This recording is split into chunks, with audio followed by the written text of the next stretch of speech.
Por favor, aceitem a gravação. Ah, deixa eu ver os chats aqui. Legal, gente. Hoje estamos na praia, por isso sem câmera. Opa, que delícia. Isso que é amor pelo Freud, hein? Na praia, com psicanálise, é sentimento oceânico mesmo. Que joia, que joia. Vamos lá.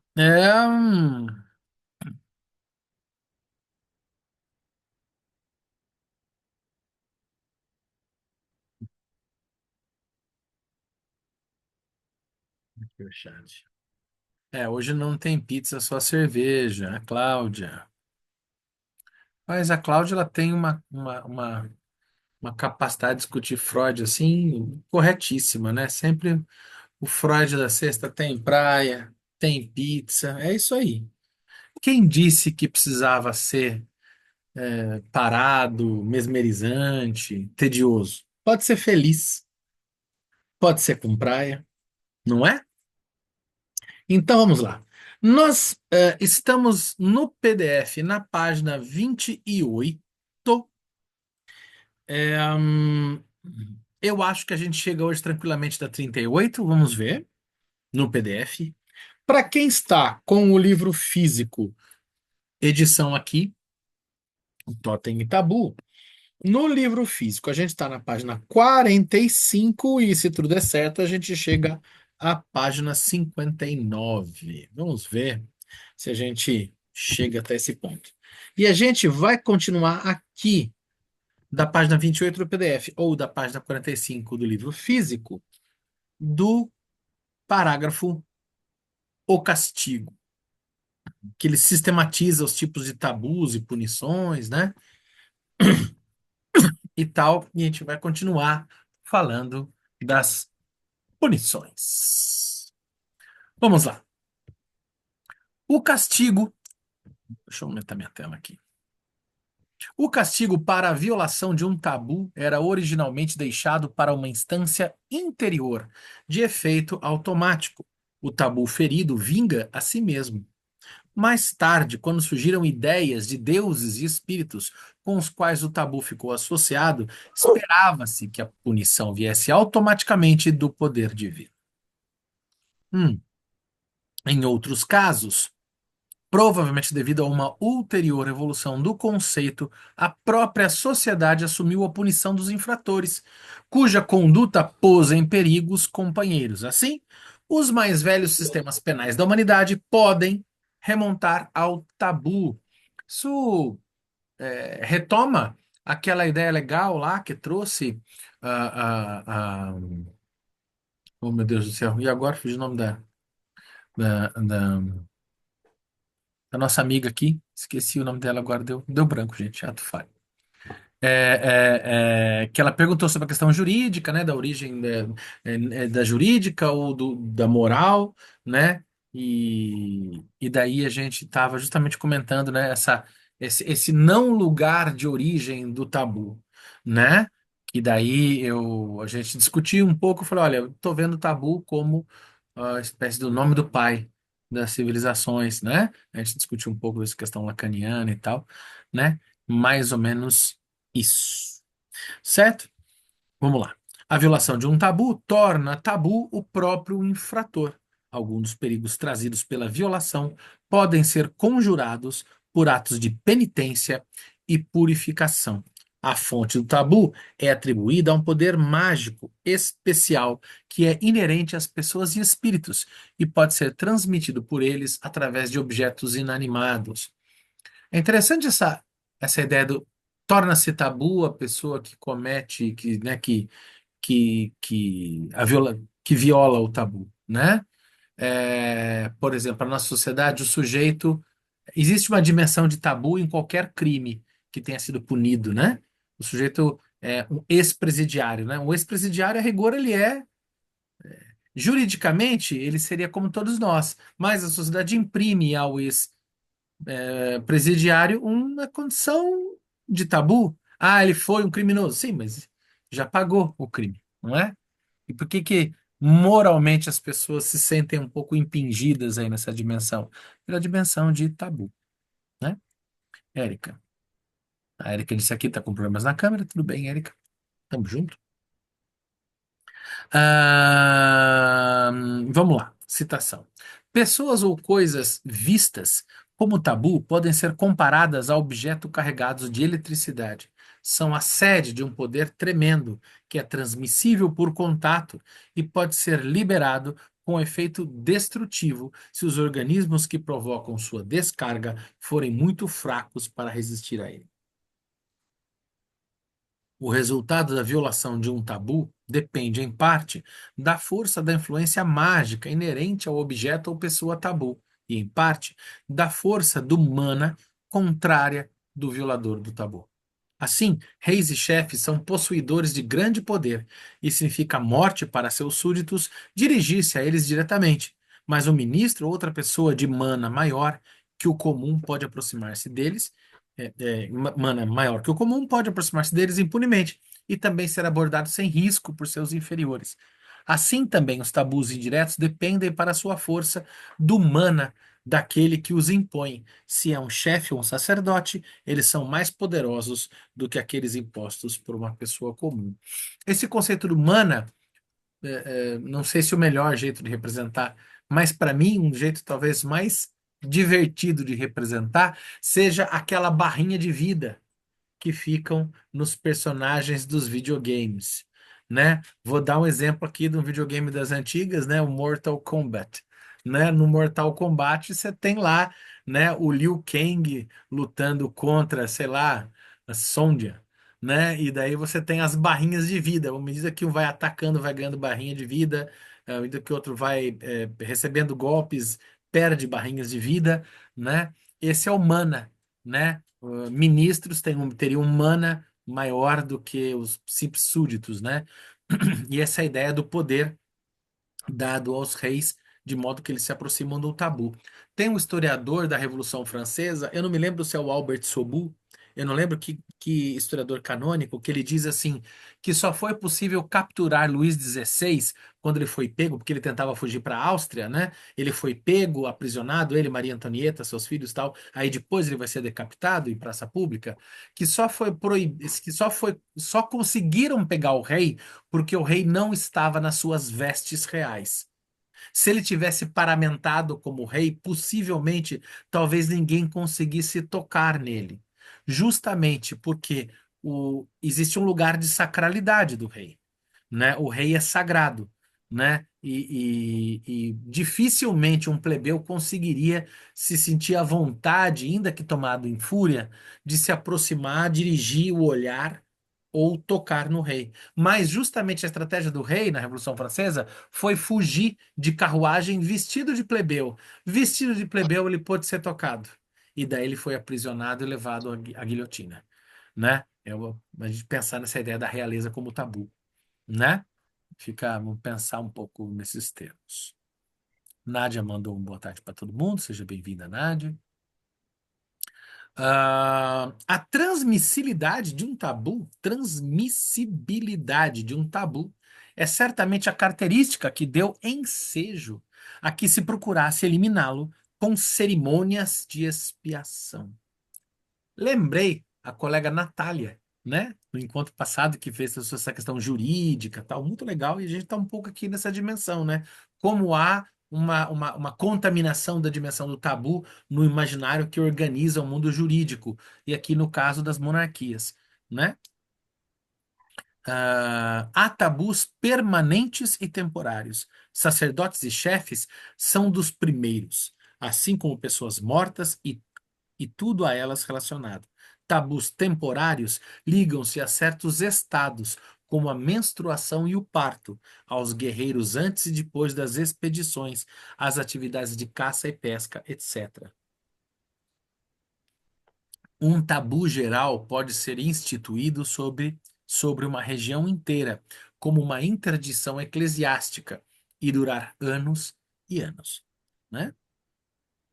Se avalio corretamente a impressão de meus leitores, creio poder afirmar que, após toda essa comunicação sobre o tabu, eles não sabem exatamente o que entender por isso e onde abrigá-lo em seu pensamento. Olha a dúvida da Natália aqui, né? Onde é que a gente põe o tabu? De onde que ele vem? Como que ele funciona, né? Isto é, sem dúvida, consequência da informação insuficiente que de mim receberam e da ausência de qualquer discussão sobre o nexo entre o tabu e a superstição, a crença nas almas e a religião. Por outro lado, receio que a apresentação mais detalhada do que sabemos sobre o tabu tivesse um efeito ainda mais confuso, e posso garantir que a situação é realmente obscura. Trata-se, então, de toda uma série de restrições que se submetem a esses povos. Isso ou aquilo é proibido, não sabemos por quê, e também não lhes ocorre fazer a pergunta.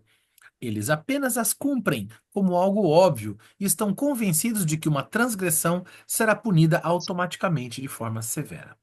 Há relatos confiáveis de que a inadvertida desobediência a essa proibição foi realmente punida de forma automática. O inocente infrator que comeu um animal para ele proibido, por exemplo, fica profundamente deprimido, aguarda sua morte e então morre de fato. A maioria das proibições diz respeito à capacidade de fruição, à liberdade de movimento e comunicação. Em muitos casos, parecem dotadas de sentido, indicam evidentemente certas abstinências e renúncias. Em outros casos, são de teor incompreensível,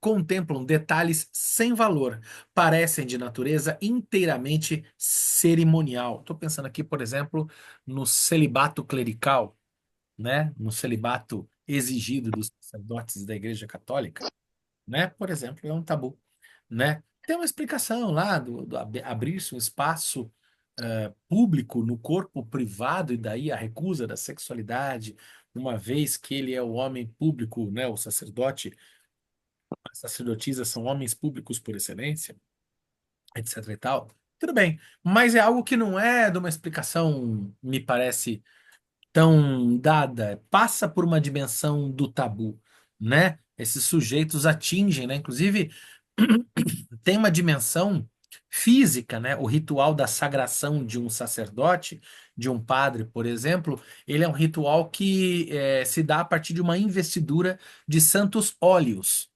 né? A partir de falar que é ungido, né? Porque é ungido mesmo, né? Você unge com óleos, né? Óleos são colocados em partes administrados em partes do corpo, e a partir do momento que a carne do sacerdote absorve os óleos, ele se torna completamente ungido pelo poder divino. Este ritual é um ritual de certa feita análogo ao ritual dos reis. Os reis também são ungidos, né? Porque o poder real é um poder também religioso, né? E passa por essa dimensão. Daí que você tem necessidade de um cardeal colocando a coroa na cabeça do rei, do monarca, etc. e tal, né? Circula entre religião, direito e tabu essas dimensões, né? Por trás de todas essas proibições parece haver uma teoria, como se fossem necessárias, porque certas coisas e pessoas detêm uma força perigosa que se transmite pelo contato com elas, quase um contágio. Também a quantidade dessa perigosa característica entra em consideração. Aqui na página certa? Né? Uma coisa ou pessoa tem mais dela do que outra, e o perigo varia conforme a diferença entre as cargas. O mais singular é que quem chega a violar uma proibição dessas adquire ele mesmo uma característica do que é proibido, como que assumindo toda a perigosa carga. Tal força é inerente a todos os que são algo especial, como reis, sacerdotes recém-nascidos, a todas as condições excepcionais, como os estados físicos da menstruação, da puberdade, do nascimento, a tudo que é inquietante, como a doença e a morte, e ao que ele se relaciona por força de contágio ou difusão. Certamente, imagino eu, a gente vai encontrar aí a origem de algumas doenças que eram consideradas feias, né? O que é, à luz da ciência, do olhar acadêmico, um despropósito, né? Não haveria de existir doença feia ou doença bonita, doença, doença e ponto. Mas existiu-se, por exemplo, a lepra, né, que hoje nós sabemos a hanseníase, doença completamente tratável, né, doença assim, completamente curável, né, mas que antigamente era delegada a um papel de pecado, de expiação da humanidade, etc. e tal. Então era doença que passava pela dimensão do tabu. Para quem gosta de história, tem um livro interessantíssimo do historiador chamado Mark Bloch, né? Que chamado livro Os Reis Taumaturgos. E nesse livro ele conta a história do milagre real, do milagre régio, que eram os reis que tinham o poder de tocar, de curar os seus súditos de escrófulas, que eram feridas varicosas na pele, no corpo e tal, né? E que os reis teriam, a eles era atribuído o poder mágico de quando eles tocassem as pessoas, eles poderiam curar essas pessoas de escrófulas. As pessoas eram efetivamente curadas? Muitas não, né? Obviamente. E, bom, tem todo um debate sobre o que é escrófulas. O Mark Bloch vai ver que, na verdade, não era uma doença só, era um conjunto de doenças e que o toque régio muitas vezes não funcionava, mas quando não funcionava, ele entrava numa lógica, né, de pecado, de absolvição do próprio súdito, etc. e tal. Vale muito a pena para entender essa ideia. Ler Mark Bloch sobre o toque régio na Idade Média é uma aula muito interessante para a gente entender de como o mito funda coisas muito esquisitas, como, por exemplo, os boatos e as fake news. Vale muito a pena. Inclusive, é sobre isso, sobre a construção de um mito numa sociedade que ele se debruça. Vale bem a pena ler Mark Bloch. Fica a dica. Vamos ver. Olha, o Edival colocou, sim, a própria AIDS, inclusive. Tem um livro de um historiador também, esqueci o nome. Eu tinha esse livro autografado e eu me arrependi. Eu dei embora esse livro e, enfim, é uma pena. É um livro chamado Leprides, que faz justamente a comparação entre a lepra e a AIDS, né? Quem aqui da minha idade e até antes vai se lembrar do que foi o surgimento da AIDS, né? E como ela foi vista de modo pecaminoso, foi sendo intitulado de câncer gay, né? E você teve até uma resistência na música Circulador de Fulô, do Caetano Veloso.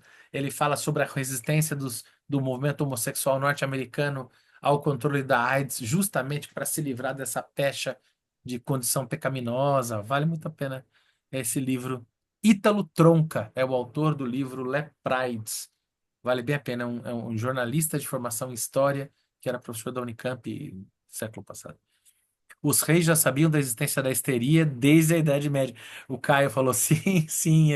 É curioso quando a gente pensa na escrófula medieval, né, no toque régio, que assim, é difícil saber onde está mais a histeria. Se a histeria está nos escrufulosos fazendo fila para o toque régio, ou se a histeria está no próprio rei, crendo no seu poder mágico, na histeria de conversão e que pudesse, né, curar as pessoas e tal, né? Difícil saber onde estava mais, né? Essa dimensão, né, da histeria, né? Mas a histeria tem uma dimensão interessante, né? Ela era bruxaria, depois ela vira histeria. Hoje, talvez muitos dos casos de histeria estejam alocados disfarçadamente sob o rótulo de borderline, né? O Christopher Bolas trabalha com isso, né? Vale bem a pena pensar, né? Como que as próprias nomenclaturas, né, os que se dão, variam, né, com o tempo e na cultura, né? O significado da doença, da síndrome se dá na cultura, né? Vamos lá. Hum, aqui, né? Contágio ou difusão.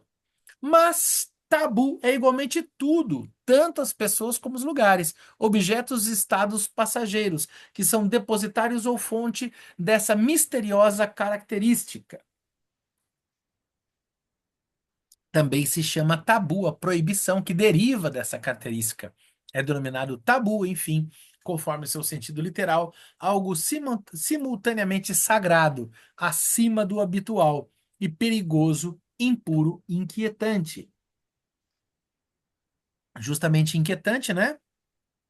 Que é uma das palavras possíveis que circunda a, a, como é que é? O conceito de unheimlich, né? O estranho, inquietante, o familiar inquietante, né? Que nas obras completas é traduzido como estranho familiar, nas obras incompletas do Freud da Autêntica como o infamiliar, das unheimlich, né? Na edição, na edição, na edição das obras completas de edição standard da Imago como o estranho, né? Interessante como o tabu, ele entra, né, nessa proximidade.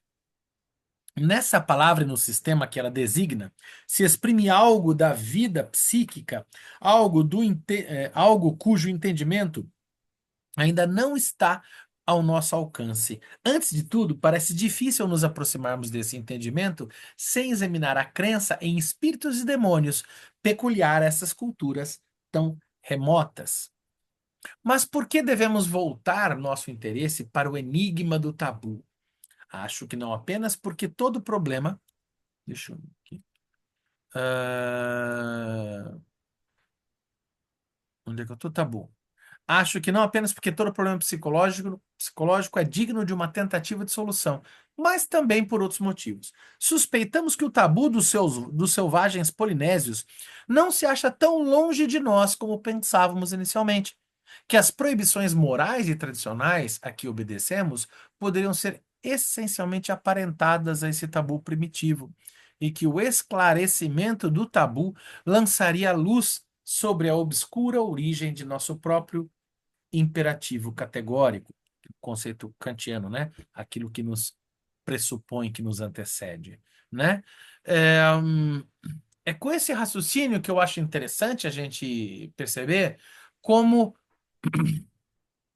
o Freud pode ser entendido como não tão evolucionista como muitas vezes o acusam, né? Ele começa pegando, por exemplo, os polinésios e falando: olha, entender os povos primitivos é entender nossa origem, colocando as coisas numa lógica colonialista de que, olha, tá vendo como os povos são primitivos, são anteriores, são rudimentares e nós mais evoluídos. Sim, mas é nessa hora que o Freud fala: olha, o tabu dos polinésios não está tão diferente da gente. Ou seja, o Freud, ironicamente, aqui está falando: notem, a gente se coloca, nós, homens ocidentais, nos colocamos num lugar de superioridade evolutiva.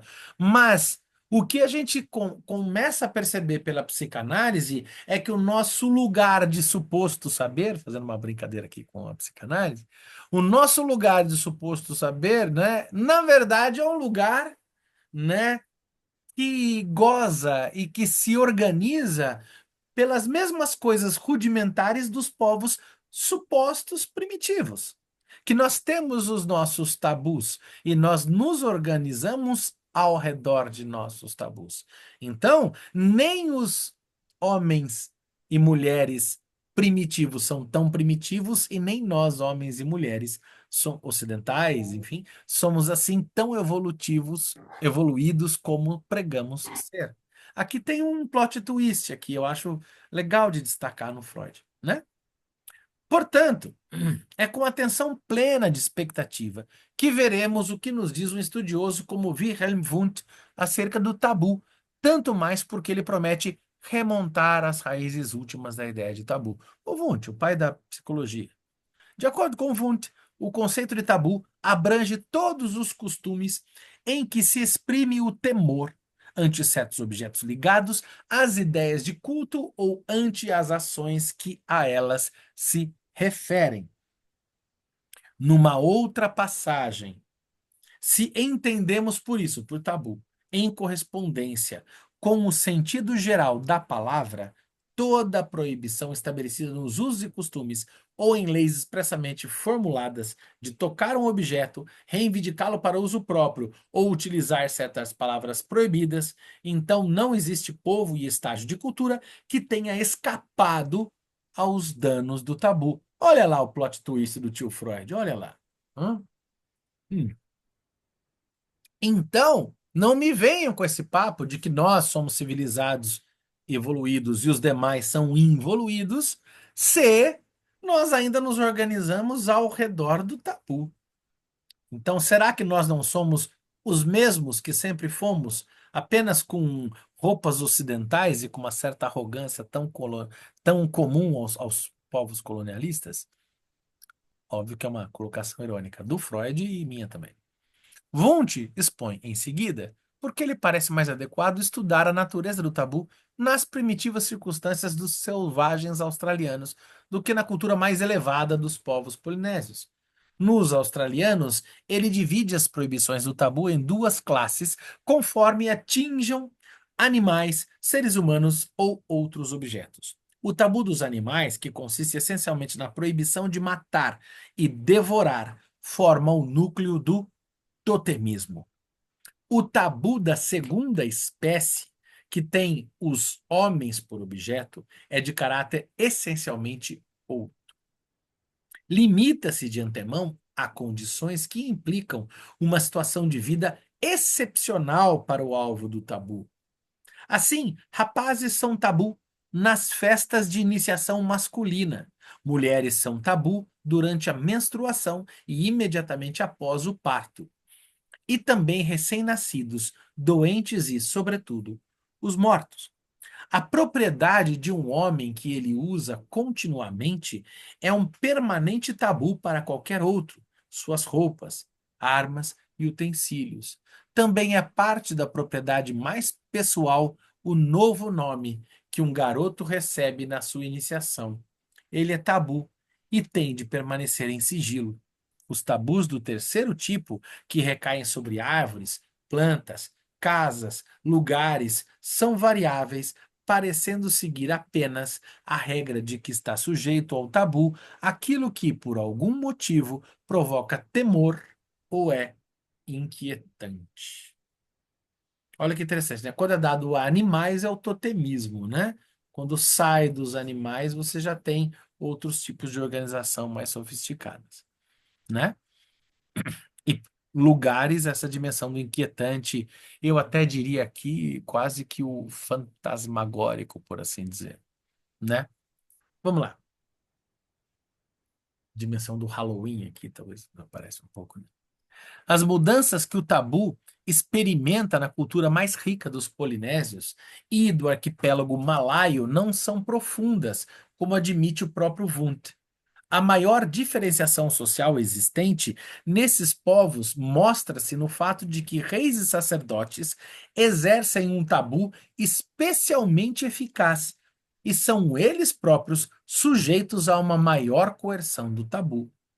Mas as verdadeiras fontes do tabu devem ser buscadas mais profundamente do que nos interesses das classes privilegiadas.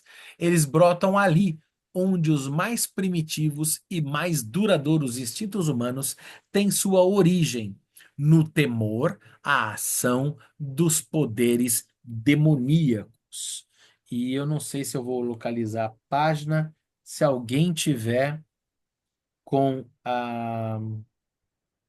as notas aqui. Deixa eu ver se eu acho aqui. Ele põe 32 aqui, é 32 também? Deixa eu ver se eu vou encontrar.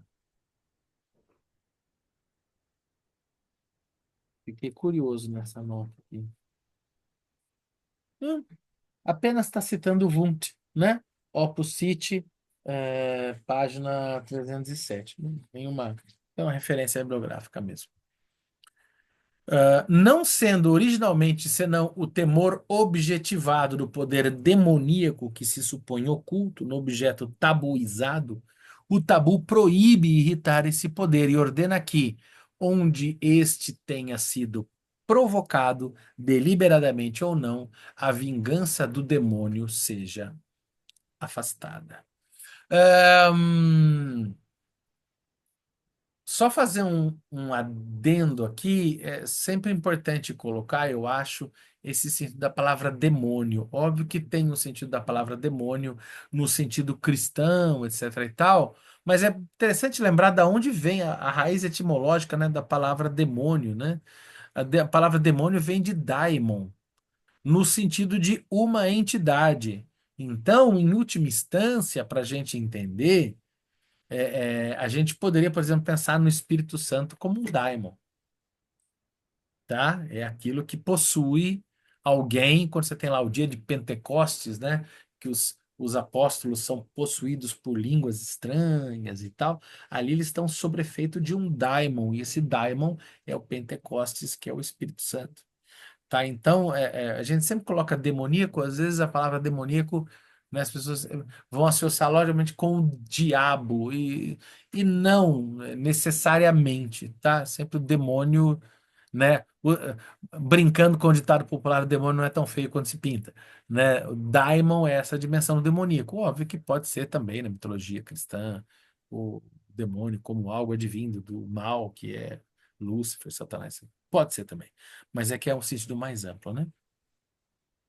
Pouco a pouco, então, o tabu torna-se um poder fundamentado em si mesmo, independente do demonismo. Olha lá. Torna-se a coerção do costume e da tradição e, enfim, da lei. Mas o mandamento implícito por trás das proibições do tabu, que tanto variam conforme o tempo e o lugar, é originalmente um só. Guarda-te da ira dos demônios. Tem um nome isso, né? Que é as manifestações antropopaicas. Quando, por exemplo, você tem nos escudos dos guerreiros as imagens, né? Por exemplo, nos gregos usavam as imagens de Desdémona, não, estou viajando, da Medusa com o cabelo, né, de serpentes, né, para aterrorizar os demônios, ou quando os japoneses fazem uso das rânias, que são as expressões de terror nos rostos estampadas nas próprias máscaras dos samurais, né? Que tem aqueles samurais que usam aquele capacete, uma máscara, né, de boca reganhada com bigodes assim desgrenhados, né?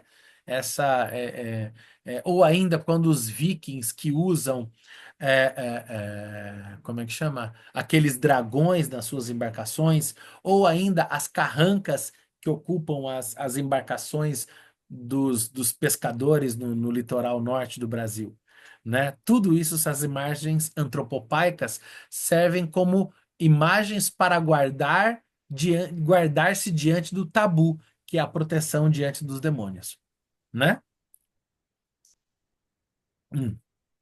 Wundt afirma, portanto, que o tabu é a expressão e derivação da crença dos povos primitivos em poderes demoníacos.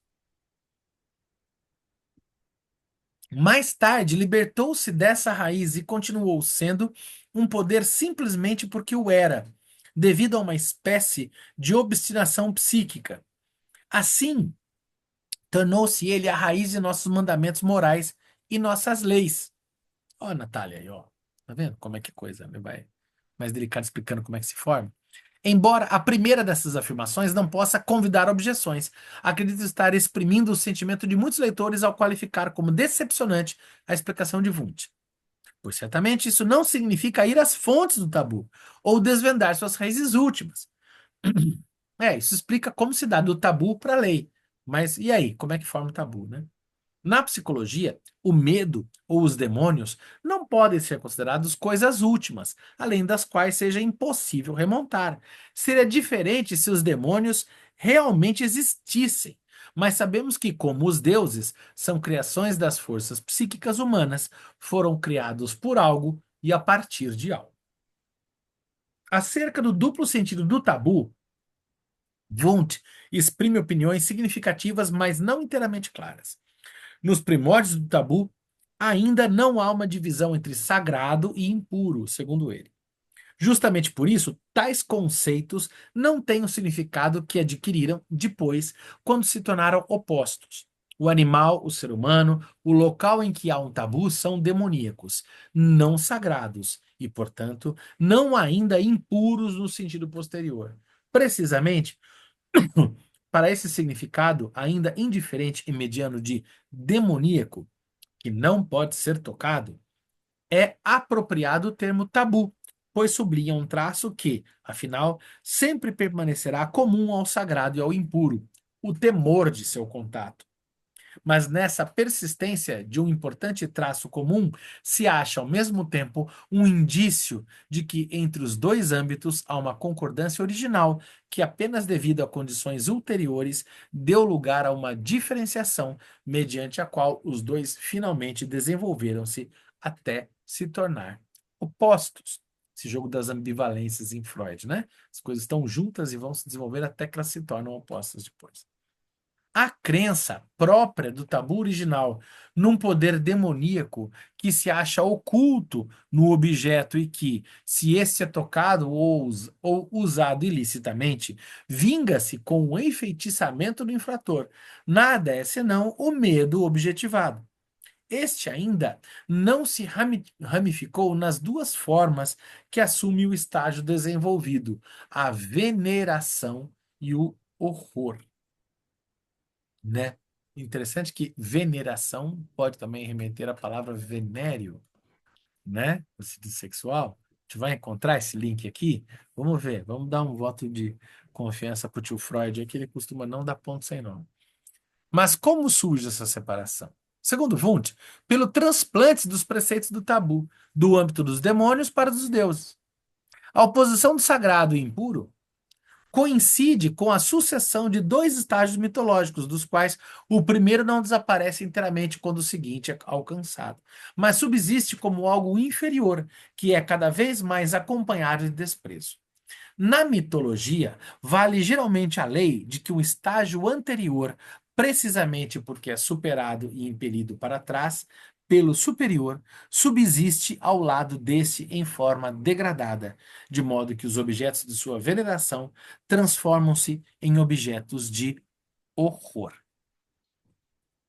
As demais considerações de Wundt abordam a relação do tabu com a limpeza e o sacrifício.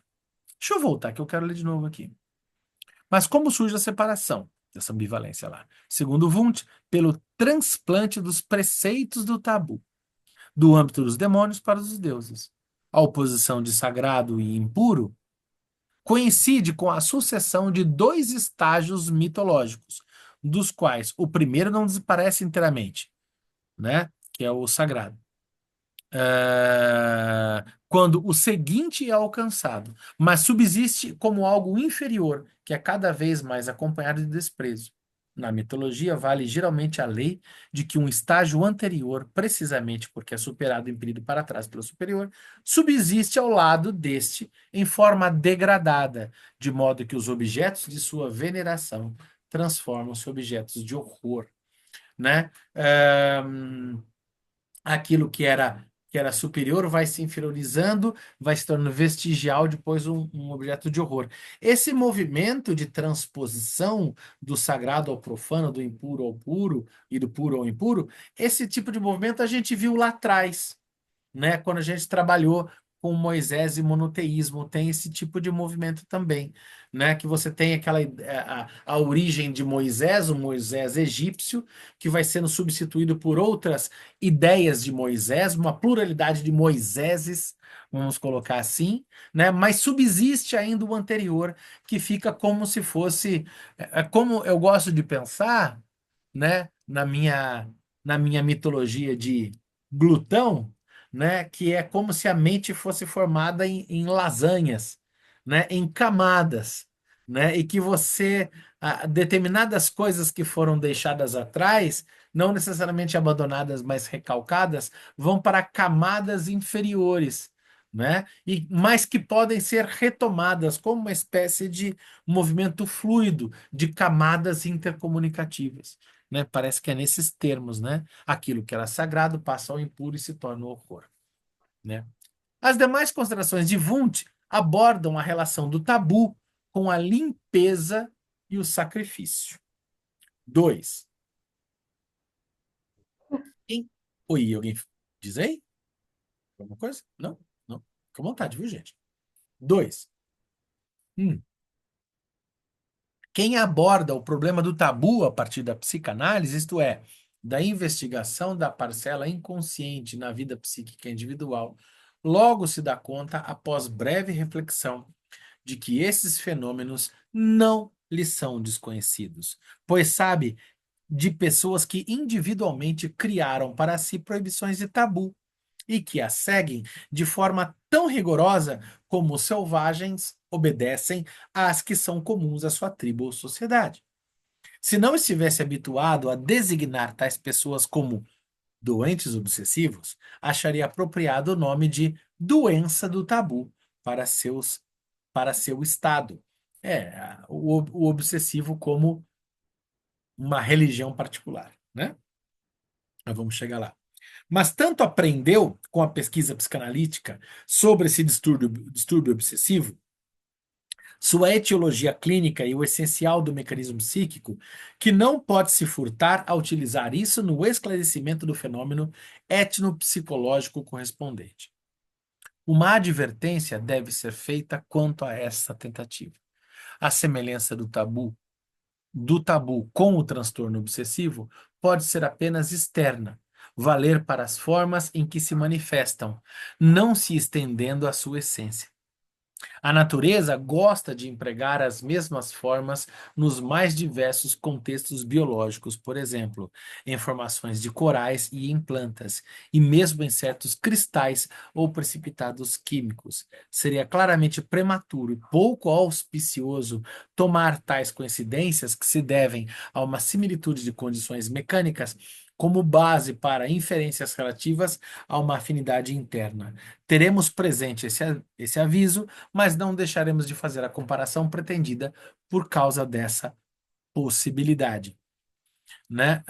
Eu fico pensando aqui nos fractais, né? A repetição das formas, nas formas fractais, como por exemplo do Nautilus, das conchas, né? Dos animais marinhos, né? Você tem uma repetição de formas em sucessão, né? Formando modelos de fractais, né? E que remetem eh, ao jogo de, de infinitude, né? De repetição infinita, né? Em última instância, a própria secção áurea, né? Aquela espiral da secção áurea tem uma formatação que remete à dimensão dos fractais, né? A primeira e mais óbvia coincidência das proibições obsessivas dos neuróticos com o tabu está em que são igualmente desprovidas de motivação e enigmáticas em sua origem. Apareceram um belo dia e têm de ser observadas, devido ao medo invencível. É desnecessária uma ameaça de castigo externa, pois há uma certeza interna, uma consciência de que a transgressão ocasionará uma intolerável desgraça. O máximo que um doente obsessivo pode comunicar é o vago pressentimento de que uma determinada pessoa de seu ambiente será prejudicada por tal transgressão. Não se sabe qual será este prejuízo, e mesmo essa pouca informação é obtida mais por ocasião dos atos expiatórios defensivos, sobre os quais falaremos depois, do que das proibições elas mesmas, que as proibições mesmas. Como no tabu, a interdição principal e núcleo da neurose é a de contato, daí o nome medo do toque, délire de toucher, a proibição se estende não só ao contato direto com o corpo, abrangendo o que designamos em linguagem figurada com a expressão entrar em contato. Tudo que dirige os pensamentos para a coisa proibida, que produz um contato em pensamento com ela, é proibido tanto quanto o contato físico direto. A mesma abrangência é encontrada no tabu. O propósito de algumas proibições é facilmente compreensível, já outras nos parecem ininteligíveis, tolas, absurdas. Essas últimas nós qualificamos de cerimoniais e vemos que as práticas do tabu fazem a mesma distinção. É óbvio que fica muito mais fácil aqui a gente pensar no obsessivo compulsivo quando a gente tem em mente o modelo do toque, do transtorno obsessivo compulsivo pensado pela psicologia e pela medicina. Mas vamos lembrar que o Freud está trabalhando na esfera da neurose obsessiva, né? E que a dimensão das repetições tem uma sutileza que não necessariamente aquele paradigma canônico do abrir e fechar a porta inúmeras vezes, lavar a mão inúmeras vezes, isso sim, mas é interessante entender a neurose obsessiva, no meu modo de ver, como algo mais amplo no sentido de repetições de outras coisas até muito mais delicadas, menos visíveis, como pensamentos, como posições subjetivas que se repetem, se colocam, né? Como as repetições vinculadas ao lugar da fantasia, né? Nesses termos da neurose obsessiva, e não simplesmente como toque, né? Como transtorno obsessivo compulsivo. O transtorno obsessivo compulsivo é, digamos, a ponta, né? O comportamento que a gente chama de obsessivo compulsivo, lavar a mão 25 vezes, por exemplo, é uma ponta de algo muito mais profundo, né? Para a psicanálise, no modo que eu estou entendendo, né?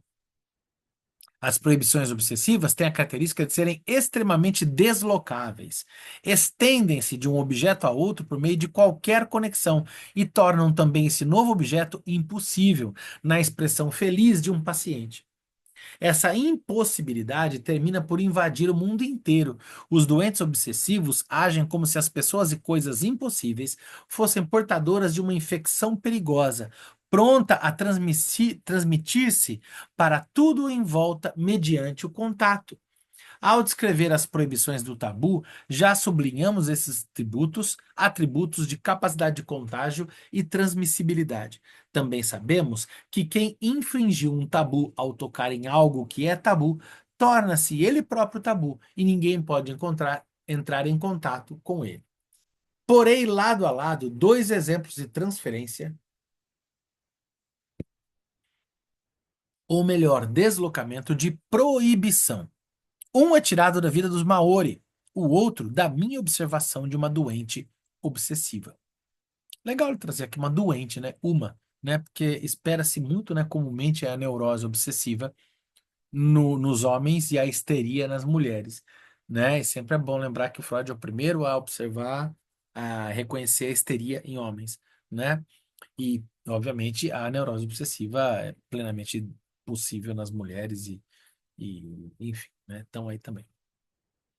Um chefe maori não aviva um fogo com o seu sopro, pois seu alento sagrado comunicaria sua força ao fogo, e este é a panela que está no fogo. A panela o alimento, que nela é cozido, o alimento a pessoa que dele come, e assim morreria a pessoa que comeu do alimento, que foi cozido na panela, que ficou no fogo, que foi soprado pelo chefe, com seu sagrado e perigoso alento. Quanto à paciente, ela exige que seja afastado um objeto de uso doméstico trazido pelo marido, senão ele tornaria impossível o lugar onde mora, pois ela soube que esse objeto fora comprado numa loja que fica numa rua chamada Hirsch, digamos. Mas Hirsch é hoje o nome de uma amiga que vive numa cidade distante, que ela conheceu na juventude, com o nome de solteira. Essa amiga é agora impossível, tabu para ela, e o objeto adquirido em Viena é tão tabu como a amiga, a qual ela não quer entrar em contato. As proibições obsessivas trazem consigo formidáveis renúncias e limitações da vida, tal como as proibições do tabu, mas uma parte delas pode ser cancelada mediante a execução de determinadas ações que então têm de ocorrer que possuem caráter obsessivo, atos obsessivos, e de cuja natureza, como penitência, expiação, medida defensiva e limpeza, não pode haver dúvida. A mais comum destas ações obsessivas é a lavagem com água, mania de lavagem. Também algumas proibições do tabu podem ser assim substituídas, sua violação pode ser reparada por tal cerimônia, e a lustração com a água é aí novamente a preferida. Vamos agora resumir em que pontos a concordância entre os costumes do tabu e os sintomas da neurose obsessiva se manifestam mais claramente. 1. Na ausência de motivos para os preceitos. 2. Em sua reafirmação por uma necessidade interior. 3. Em seu caráter deslocável e no perigo de contágio pelo proibido. 4. No fato de originarem ações cerimoniosas preceitos que advêm das proibições. Mas tanto a história clínica como o mecanismo psíquico da neurose obsessiva tornaram-se nossos conhecidos através da psicanálise. Eis a história de um caso típico de delírio de toque. Bem no início, na primeiríssima infância, evidenciou-se um forte desejo de tocar, cujo objetivo era muito mais especializado do que se esperaria. Logo, veio de encontro a esse desejo de fora a proibição de realizar justamente esse toque. A proibição foi aceita, pois pôde ancorar-se em poderosas forças internas, revelou-se mais forte do que um instinto que queria manifestar-se no toque. Vamos lá, nota 35 e 36. Nota 35. Tanto o desejo como a proibição referem-se ao contato com os próprios genitais. 36. Na relação com as pessoas amadas, das quais partiu a proibição, né? Mas, em virtude da primitiva constituição psíquica da criança, a proibição não conseguiu abolir o instinto. A consequência da proibição foi apenas reprimir o instinto, o desejo de tocar, e bani-lo para o inconsciente. Proibição e instinto foram ambos mantidos. O instinto, porque estava apenas reprimido, não abolido. A proibição, porque quando cessasse, o instinto viria à consciência e alcançaria a realização. Estava criada uma situação não resolvida, uma fixação psíquica, e do persistente conflito entre proibição e instinto deriva tudo o mais. A principal característica da constelação psicológica, que assim foi fixada, é o que se poderia chamar de atitude ambivalente do indivíduo quanto ao objeto, ou melhor, quanto à ação sobre ele. 37. Conforme a certeira expressão de Bloirer, segundo nota na Standard e na Studienausgabe, né, no caderno de estudos, as palavras entre colchete foram omitidas a partir da segunda edição da obra, de 20, talvez acidentalmente. Tudo bem. Né, que ele vai falar aqui, né? Uhum, certo. Onde é que eu tô? Na 37. Socorro. Aqui. Melhor quanto à ação sobre ele. Ele quer sempre realizar esta ação, o toque, e nela vê o máximo deleite, mas não pode realizá-la. E também a abomina. A oposição entre as duas correntes não é conciliável a curto prazo, pois, é o que podemos dizer, elas são localizadas de tal modo na vida psíquica que não podem encontrar-se. A proibição torna-se claramente consciente. O desejo contínuo de tocar é inconsciente. A pessoa nada sabe dele. Não houvesse esse fator psicológico, uma ambivalência não poderia manter-se tão longamente nem levar a tais consequências. Na história clínica do caso, enfatizamos como algo decisivo que a proibição ocorresse tão cedo na infância, na configuração ulterior. Esse papel cabe ao mecanismo da repressão nessa faixa de idade. Devido à repressão à vida, que se liga a um esquecimento, amnésia, o motivo da proibição tornada consciente permanece desconhecido e fracassam todas as tentativas de decompô-lo intelectualmente, desde que não acham um ponto em que poderiam atacá-lo. A proibição deve sua força, seu caráter obsessivo, justamente à relação com a sua contrapartida inconsciente, o desejo oculto e não amortecido, ou seja, uma necessidade interna, inacessível à compreensão consciente. E sua transmissibilidade e capacidade de expansão refletem um processo que combina com o desejo inconsciente e é particularmente facilitado pelas condições psicológicas do inconsciente.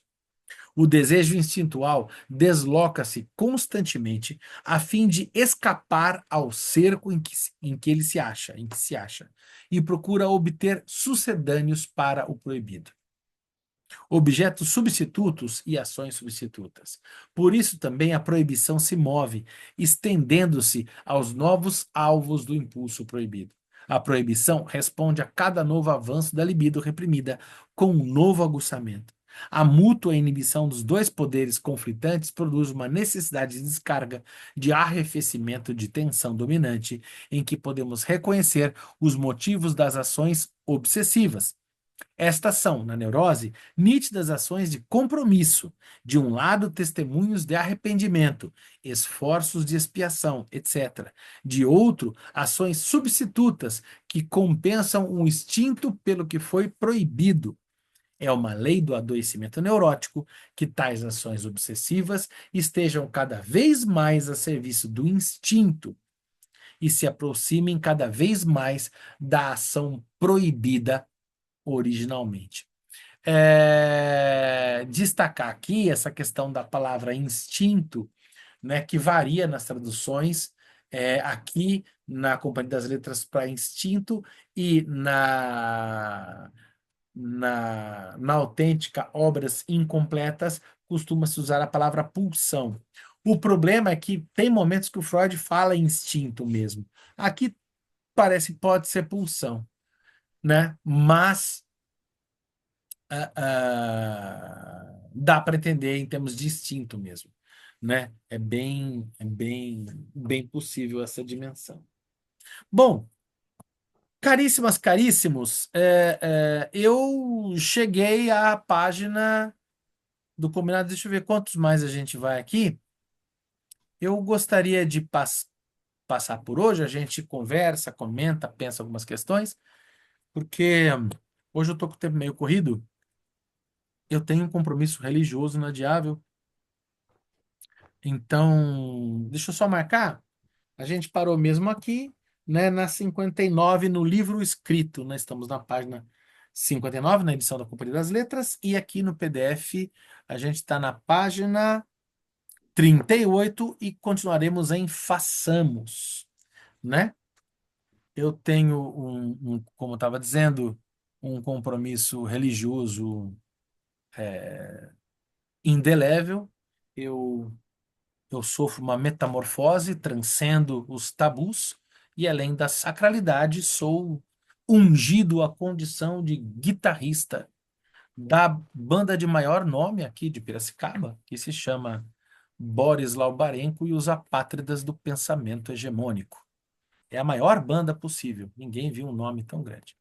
Você vai falar que não é um compromisso religioso? Eu vou dizer que é, porque o vocalista, não sou eu, o vocalista da banda é padre da Igreja Ortodoxa, tá? Então, vocês vão desculpar, é um compromisso religioso. Mas é daqui a pouco. Vamos pensar como é que vocês viram esse trecho aqui do Totem e Tabu. E como é que vocês viram essa. Porque agora o tio Freud mostra os dentes, né? Ele pula para a neurose obsessiva. Norma, quem vai comentar? Vamos lá.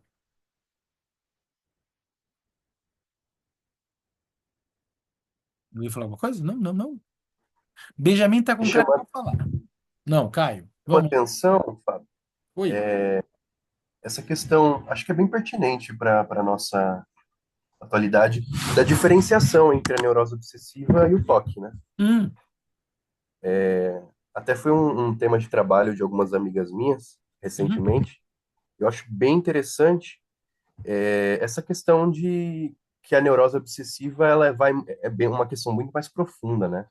Ela não só se implica ações repetitivas, mas a forma de funcionamento psíquico, né? uhum. Não, não, não, e se assim você desejar, por favor, Caio, continue que eu também vejo desta maneira, e acho que é isso mesmo. Então, eu acho que para gente, na clínica, fica muito raso se você recebe um paciente com toque, você fazer vamos usar essa palavra, tratamento, fazer essa condução clínica simplesmente como visão de toque, assim. Acho que é muito mais benéfico, tanto para o paciente quanto para uma análise, você fazer esse aprofundamento na questão da neurose obsessiva, né?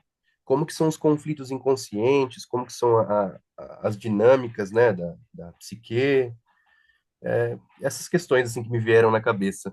E como que são essas expressões simbólicas, né, desses conflitos, não só você pegar o problema e eliminar, né, o sintoma.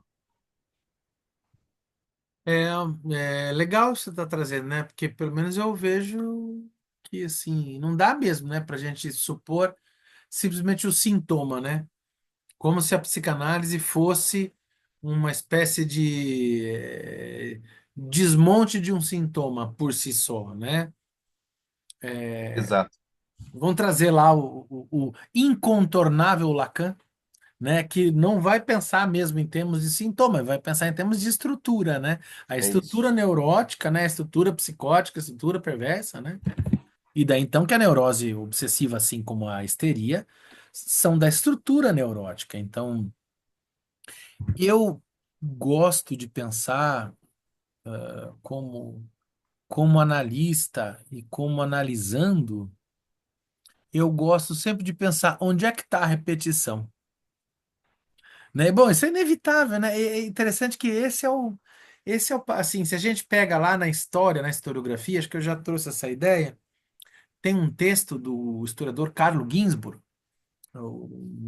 Raízes do Paradigma Indiciário, e que ele fala sobre onde é que está a repetição. Eu também trabalho com crítica literária, né? Minha formação também é crítica literária. A crítica literária é isso, onde é que repete? Sabe, o que que é o estilo de um poeta? Por que que o Alberto, se o Alberto Caeiro, vamos lá, vou jogar para poesia, né? Se o Alberto Caeiro e o Ricardo Reis, de certa maneira, ambos são heterônimos do Fernando Pessoa, por que que eles são diferentes? Né? Eles são diferentes porque cada um tem um estilo. O que é o estilo, o ductus da escrita, senão um modo de repetir, um cacuete, né? É engraçado, por exemplo, eu gosto muito de pensar, e não é só por causa do meu encontro religioso de hoje, eu sempre penso isso, eu penso isso como psicanalista. Eu gosto de pensar, por exemplo, na música como resposta à neurose obsessiva. Você vai falar, Gosto disso. resposta. Eu também sou músico, então eu É, viajo bastante com isso. é isso. E não é, você pega o que são os padrões melódicos, né? Nossa, se não, respostas obsessivas, o que é a música, se não uma resposta obsessiva sonora e uma busca de padrões e rupturas de padrão, né? É verdade. Não é Uhum. Às vezes você Uma pega um álbum do sublimação, né? artista e aquele álbum tá todo na mesma métrica ou pelas mesmas nuances de melodia e troca de acorde, faz bastante sentido mesmo. E a assinatura não é um erro. Quando você pega, sei lá, você escuta a guitarra do B.B. King. E você fala, é B.B. King. Por quê? É por causa do erro, não é bem o erro, mas é o estilo, né? É aquele erro de propósito, né? É o ato falho que se torna bandeira, né? É quando o sujeito ele aprende a pegar o ato falho e virar uma bandeira e um estandarte, né? E pegar o sintoma e transformar né? Esse movimento me parece um movimento de Sublimação, né? travessia, Talvez. né? Oi? Uhum. Essa sublimação, né? Sim, sim, totalmente, né? Então, como a questão da repetição tá para neurose, e como isso é muito mais profundo do que simplesmente o toque, porque se a gente fica na estrutura do toque, a gente tá naquela coisa, né? O paciente é toque, o paciente é TDAH, o paciente é borderline, tá, mas e aí, né? O Né? O que que que a que gente tem faz para com além? isso? E quem é você além do seu sintoma, né? Uhum. Né? E eu acho que a Cláudia ia falar alguma coisa, Cláudia. Não sei se. É, eu tô falando que é a coisa da sublimação mesmo, né? Hum, Você pega essa questão da estrutura obsessiva e transforma em música, você pode transformar em poesia, enfim, pintar, né? Transformar em arte. Mas eu queria falar uma outra coisa, que é na clínica, né, trazendo aqui para a clínica, gente, eu não sou psicanalista, estou aqui, né, eu sou da turma da Ótimo. fenologia, e eu estou aqui, enfim, começando. Mas pensando um pouco na clínica, eu penso que quando você entende a estrutura psíquica do ponto de vista da neurose obsessiva, falando um pouco do toque, né? Se você pensar num espectro, quando você entende a estrutura, olhando para os sintomas, você pode pegar a coisa mais leve até a mais grave, né? E você maneja as suas intervenções pensando na construção da personalidade com neurose obsessiva, você maneja as suas intervenções dependendo da profundidade do sintoma, né? Então, você fala assim, pensando no que você está falando aí, onde está a repetição, né? Se você pega uma pessoa com traços obsessivos de personalidade, é uma coisa. Se você pega um cara com um toque instalado grave, né, que torna a pessoa disfuncional, então seja, não é assim só um toque, né? O toque, eu posso estar enganada aí nos meus 30 anos de cadeira de fenô, mas do ponto de vista da neurose obsessiva, salvo engano, o toque gravemente instalado é o quadro psiquiátrico mais difícil de ser manejado, que traz um sofrimento absurdo, né, dentro da neurose, das neuroses, né? Porque a pessoa é absolutamente disfuncional. Eu atendi um cara uma vez, alguns anos atrás, que para chegar no consultório para fazer a sessão, ele tinha que parar em todas as igrejas que ele passasse pelo caminho, entrar e rezar o terço. E quando ele errava, ele tinha que voltar, começar de novo. Então você imagina quantas horas antes ele saía de casa para poder fazer a sessão. E tinha dia que ele não chegava. Então você vê o caráter. Temos aí a repetição, né? Temos aí a neurose obsessiva representada, né? É, e o manejo de quem está atendendo, né? De quem está fazendo a intervenção, o olhar, na verdade, o olhar, a escuta, a compreensão de como se forma a neurose obsessiva é fundamental. Hoje eu vejo, na minha formação original, eu tinha bastante psicanálise e tal, mas não me aprofundei nisso. Fui por outros caminhos.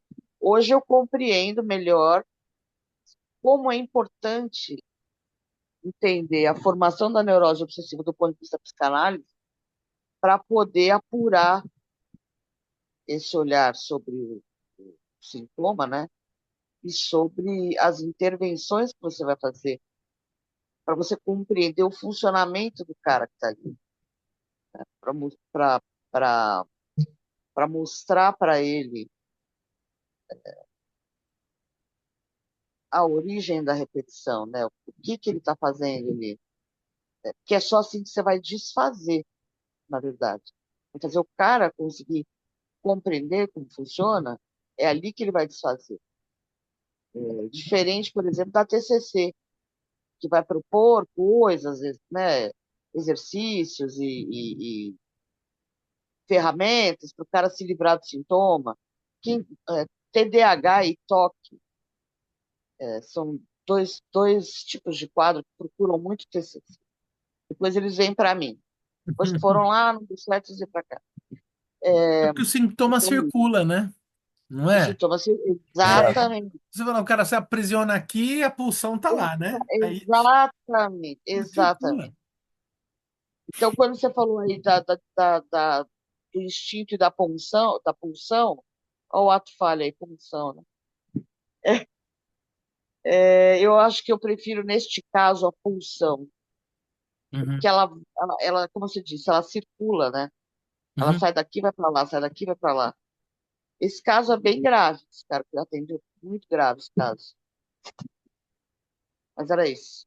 Nossa, super legal. Obrigado, Cláudio, por trazer essa experiência, né? Porque, sem dúvida, né? Você chega a ter quase aqui a inutilização, né? Dessa pessoa, porque como é que vai. Você sabe que, coincidentemente, esses dias o YouTube, eu sempre vendo, né? Tendo com coisa de música, e começou a me trazer, eu lembrei, você estava falando, lembrei agora. Ele me trouxe episódios famosos do João Gilberto. E daí eu tava vendo, né? Os famosos Total. É, pitis do João Gilberto, né? Falei, sim, gente, mas que neurótico obsessivo exemplar, né? é. O João Gilberto, né? Ele era isso. Né? E tinha uma coisa com afinação do instrumento e aquilo É, era, é, né, desliga o ar e a plateia, né? é. Eu É, tenho uma coisa para dizer, diga, que não é boa.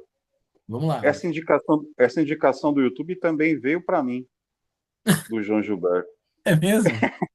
E É, o assim, algoritmo, ele tá bem ligado, né? A entidade do algoritmo, né, Fábio? Tá vendo? É o totem e o tabu, que é o algoritmo. o que significa que você anda vendo as mesmas coisas que você não deveria, como eu vejo. Oh, oh. Se a gente não contar, tá valendo. A Márcia tá levantando a mão. Por favor, Márcia, fique à vontade. Não, eu só queria comentar, né, que aqui como o texto que a gente leu, né, que diz, né, que o tabu, ele é um código de leis não escritos, né, leis não escritas mais antigo que existe, né? E todos nós temos até hoje tabus que a gente realiza, às vezes sem se dar conta. Eu lembro, assim, às vezes eu noto que tem algumas pessoas, ao passar por alguma igreja, elas fazem o sinal da cruz, né? Isso aí é um tabu. Por que que fazem isso? Elas não sabem e fazem automático. Eu acho que se tu segurasse as mãos daquela pessoa, você não vai fazer, ela ia ficar numa ansiedade tremenda. Olha, eu tenho que fazê-lo, eu sempre faço. Eu acho que ia chegar a esse ponto, né? E vocês aí falando de música, eu sei que o pessoal do teatro e da música, sempre quando vão entrar no palco, eles também têm um certo ritual, um certo tabu para dar certo, né? Tem que fazer aquilo, que senão pode não dar certo o show, né? Então, é bem interessante isso, que hoje nós carregamos vários tabus e a gente vai levando e não sabe de como surgiu isso. Não consigo criando novos, né? Tem no teatro quebra a perna, merda pra você, né? Tem essas coisas, né? Beija, você ia falar, não ia, não ia, não? Fala aí. É, de acordo com o que falaram, né?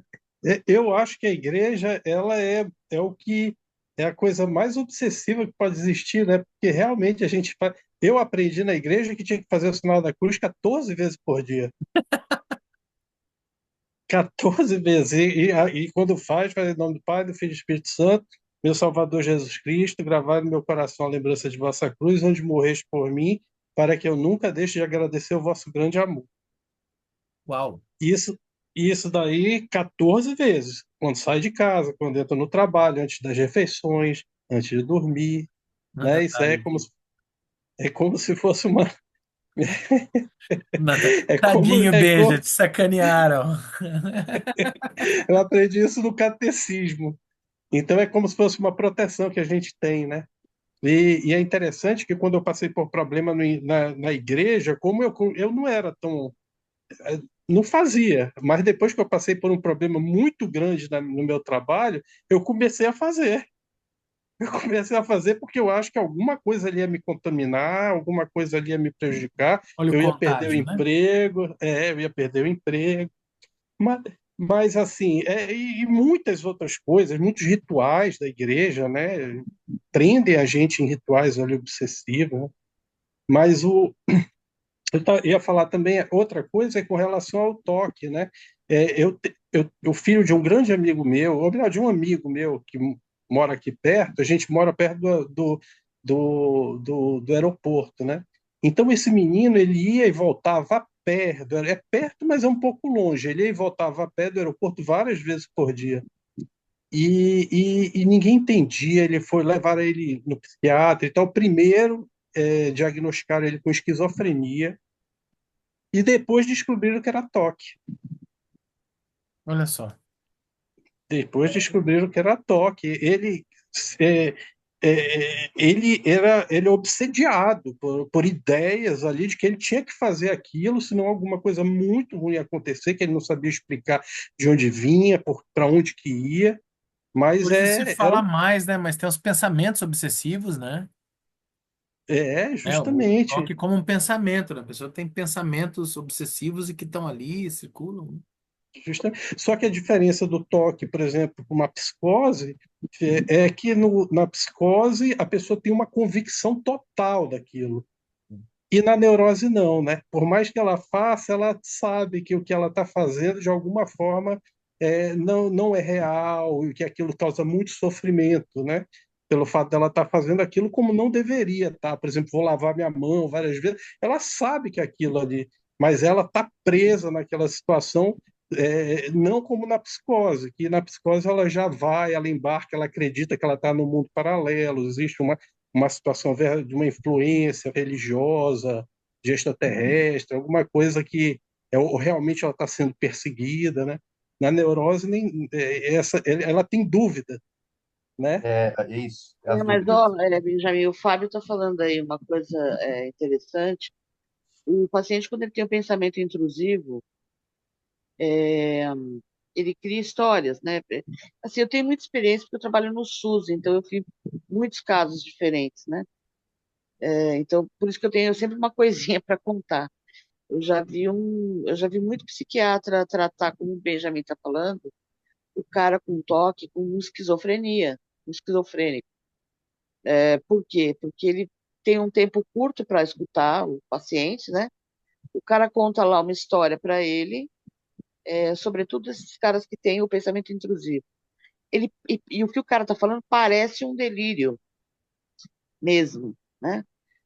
Sobretudo os que têm o toque da dúvida. Será que vai acontecer isso? Será que vai acontecer aquilo? Será que vai fazer aquilo? Então, você responde e a pessoa continua perguntando. Você dá a resposta, ele, mas e isso? Mas e isso? E aí, sabe, Benjamin, fica difícil entender se você conseguiu demover o cara da certeza ou se ele ainda tem dúvida. Então, tem casos que a dúvida, que é a característica do neurótico, né? Ele sabe, né? Eu tinha um professor de psicopatologia que falava assim, do delírio, ninguém demove o paciente. Então, tem Sim, alguns sim. neuróticos que é Que, de, que, difícil que demover o deliram. cara do delírio. Hã? É por isso que dizem o neurótico também delira, né? Delira. Exatamente. E aí O fica neurótico ele parecido mesmo. delira. Aham, Em casos sim, muito graves, fica muito parecido. Beira a esquizofrenia. Ô, sim. Cláudia, isso até É que você está muito. falando me faz lembrar aqui, né? Até lembrei aqui o texto, né? Que eu tô com essa edição aqui, né? Do Neurose, Psicose e Perversão, da Autêntica, né? A perda de realidade na neurose e na psicose, né? Que é um texto, Exatamente. né? Ou seja, você tem um limite ali que a gente pensa que são muito É, diferentes, mas como você mesmo trouxe, né? O neurótico obsessivo profundamente marcado na sua neurose obsessiva, ele parece mesmo, né? Esse sim, diagnóstico ele é difícil, ele tem que ser muito ele é delicado, né? difícil. E daí o que É. você falou, cai no SUS, o sujeito em 20 minutos diagnostica. Ai, Acabou, complica demais. acabou. É 20 Aldol. minutos, Justamente. até menos, né? Até menos que 20. É. Só E outra coisa, destacar. só para concluir, Fábio, a terceira coisa que eu estava com relação a esses rituais que o Freud falou aí, por exemplo, que a pessoa se encontra completamente imersa, né? Então, por exemplo, não pode tocar, vamos dizer, tem a Umbanda, né? A Quimbanda que dizem que tem aqueles ebós, aqueles despachos, né? Então, por exemplo, dizem que você não pode tocar nele, porque se tocar nele, toda aquela magia negra vem para você, né? Então tem que jogar álcool e tocar fogo. E antes de tocar, e aí, há uma outra coisa que aqui tem também é, por exemplo, sal. você não pode entregar o sal na mão da pessoa, você tem que deixar na mesa. E a outra pessoa tem que pegar o sal. Porque se você entregar o sal na mão da pessoa, em algum momento ela vai brigar com você. O Em Benja, algum, você sabe que tem um saleiro caído na representação de Da Vinci, da Santa é? Ceia? Sério? Tem! Olha aí, viu? É que o saleiro caído é sinal de má sorte. Aí você vai lá na representação de Da Vinci, tem um saleiro caído em cima da mesa, já preconizando. Ó, Já mostrando isso, né? E outra é. situação, por exemplo, que eu me lembrei também daqueles rituais de purificação. Por exemplo, eu atendi já uma pessoa que teve uma experiência homossexual, né? E depois ela teve que tomar banho, se esfregar muito, porque ela achava que se ela se esfregasse no banho, ela ia deixar de ser homossexual, né? Então é interessante essas coisas que a gente carrega, né, com a gente, com essas ideias, né? E eu acho melhor o Benjamin parar de falar que tá dando gatilho aqui, hein? Acho que eu tenho toque. Ó, o Edival aqui, ó. Sobre isso, indica o trabalho da antropóloga Mary Douglas, Pureza e Perigo. Legal, muito bom, Edival, valeu mesmo. Só que também queria destacar, a Natália colocou aqui, né? Na psicose, a voz vem de fora no sujeito, na neurose, a voz é do próprio sujeito. E antes a Natália tinha colocado, né? Pensamento onipotente ou obsessão, né? Eu acho, me parece a mim que a ideia da onipotência é praticamente uma raiz, né, do pensamento obsessivo, né? Porque é aquilo, né? Se eu Exato. fizer tal coisa, o mundo vai. Mas como a gente estava vendo esses dias lá no curso do Eduardo, né? Que é a coisa mais onipotente que tem alguém falar, né? Fica com Deus, né? O tal do Deus era para estar com todo mundo, mas então com alguém ele não tá. Então eu que conheço Deus vou lá e falo, ó, Deus, fica com esse cara aqui, né? Ou seja, eu sou amigo do cara, né? Então e passa por a gente está entrando como o Freud tá mostrando como que na verdade essas coisas derivam do totemismo, né? E como que o pensamento ocidental branco, que colocar-se-ia numa posição de tanta superioridade, ele se organiza numa estrutura de tabu e que remonta às suas origens totêmicas, ou seja, nós ainda somos os mesmos e vivemos como os nossos pais. Para aproveitar, não perder o gancho aqui da melodia, não é verdade? Gente, muito obrigado. Eu preciso ir ao meu ato religioso. É um prazer maravilhoso estar aqui com vocês. Obrigado pela participação, pelas ideias. E sexta que vem estamos aí. Logo, logo eu ponho no ar essa gravação aqui. Belezinha? Valeu, obrigado, Tchau, Bíblia, pessoal. obrigado, gente, obrigado, Nath. Tchau, pessoal. Valeu, Fábio. Obrigado. Valeu. Tchau, muito bom, obrigado. Tchau, tchau.